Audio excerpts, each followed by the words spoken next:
Once upon a time, an ambitious young student named Susie Brown decided to take charge of her education and to enroll in Spectrum High School in Elk River, Minnesota. Susie could barely contain her excitement the morning of the first day of school. Susie Brown had no idea how many gifts were about to be unwrapped for her at Spectrum High School. It was her 7th grade year in a brand new building with green and white checkered floors. Spectrum High School was opening its doors to middle schoolers, and she was excited to be a part of the charm. Her first class of the day was writing, in which one boy wrote about zombies for his bell ringer. Just when Susie thought life couldn't get any better, she went to her second class of the day, art. There, she saw the most amazing thing. The front office staff of the high school building were there to greet young Susie Brown with bell ringing and singing humdingers. After the gleeful greeting, Miss Chemnitz took back control of her class. And happily, Susie opened her binder, which she knew that would serve her well during her middle school years. Organization is the key to success. Later, Susie paged back through her meticulously kept planner, carefully recorded assignments, test dates, and to-do lists, marked her academic accomplishments throughout this momentous first year. Other students, however, had adopted a more carefree approach to organization.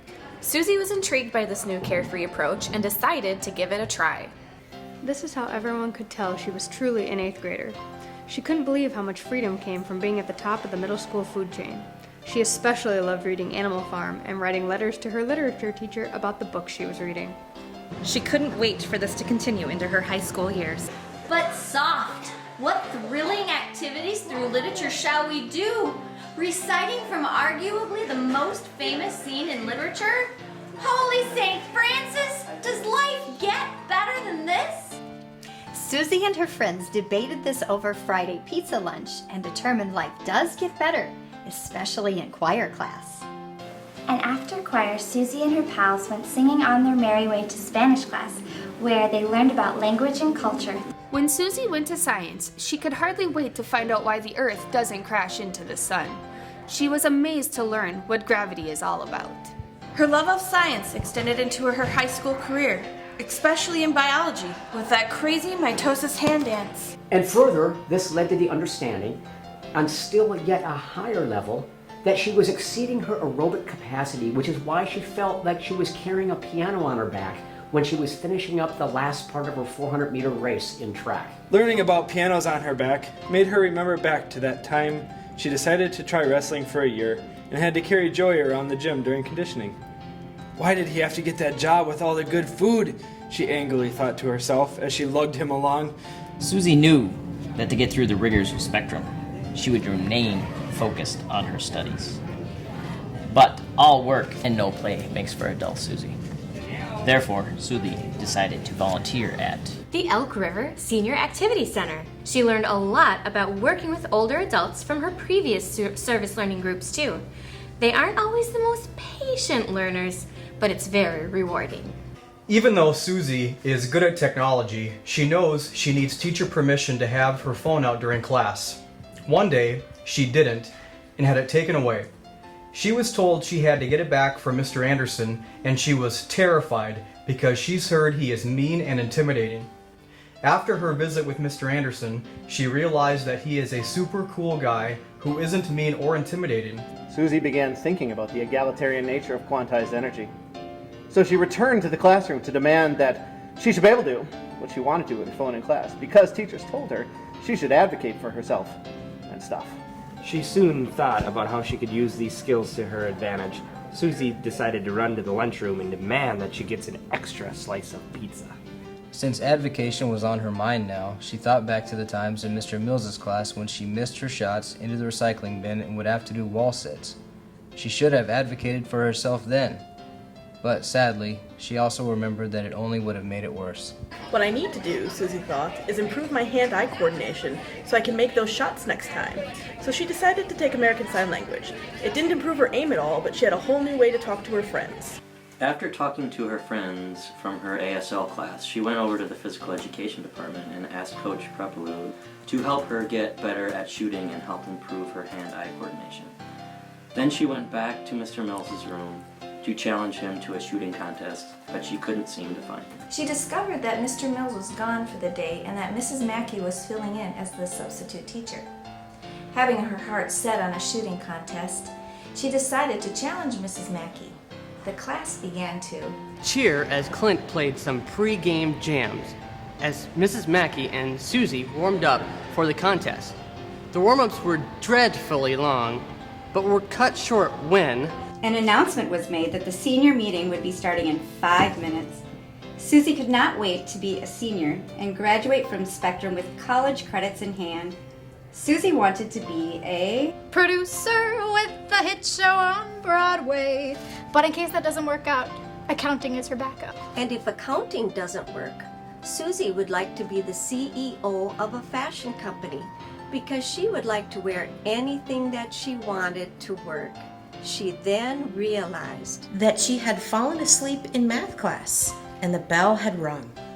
Now it was time to head down to the music room to cash American history and can't wait to start college next year, having already completed her AA degree. As she began to recall all that she had learned and accomplished in her years at Spectrum, her heart was filled to overflowing with memories of the joy and laughter she had shared over the years, like the time that the 2017 senior class, which Susie looked up to greatly, was given the Presidential Best Senior Class on Earth Award for their superior ability to walk quietly in the hallways during testing. Susie admired the ninja trophy that the senior class was awarded, and she wanted to be just like them. The other amazing thing that Susie loved about the senior class was that they always supported each other, even in tough times. Like when their American literature teacher made them one at a time recite poetry in front of everyone else. He even made them dress nice. He was so mean. But that wasn't near as mean as Mrs. Morrow is for making her do trigonometric proofs. When on earth will I ever use this? No wonder she fell asleep in math class earlier, although she felt very accomplished when she had a page full of work for one problem. As Susie left her class feeling accomplished, she suddenly heard an extremely loud and obnoxious group of students. She thought to herself, who could possibly be this loud? She turned the corner and saw a large group of 6th graders. She suddenly felt extra accomplished because back when she was a 6th grader, she never would have dreamed that someday she'd be able to do things like chemical stoichiometry or calculating the centripetal acceleration of a flying pig. As she looked back over the last 7 years, she was amazed at everything she had learned. If only she had learned the names of any other para than Mr. Briggs. If only she would have realized the depth of character in the individuals hidden in the back of the classrooms who see everything. like that time when she was attempting to send a text using her cell phone, which was placed on her music stand during wind ensemble rehearsal. Susie discovered, after almost 2 full years of attending Spectrum High School, that Mr. Briggs is Miss Kinney's son. But what she still didn't understand was, how could she use her exemplary math skills to determine the exact number of smoothies to order so that they were able to satisfy all those who wanted them without having to discount any unsold? But would anyone be willing to listen?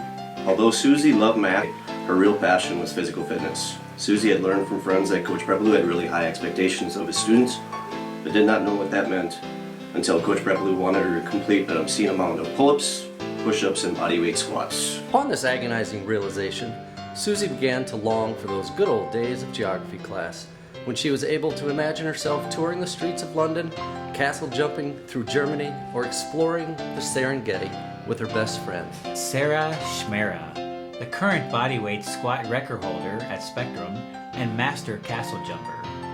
Susie soon came to understand that teachers at Spectrum have high expectations because they care about her. Susie knew she would miss some of her best friends, Sarah Schmera and Joe Schmo. They made a pact to stay in contact after graduation. Spectrum had been an incredible gift for Susie to unwrap. But as she stood with the double doors of Spectrum behind her, Susie knew the world in front of her was the ultimate gift to be unwrapped. And as Susie looked at the size of the bow, she was confidently equipped for the adventure ahead.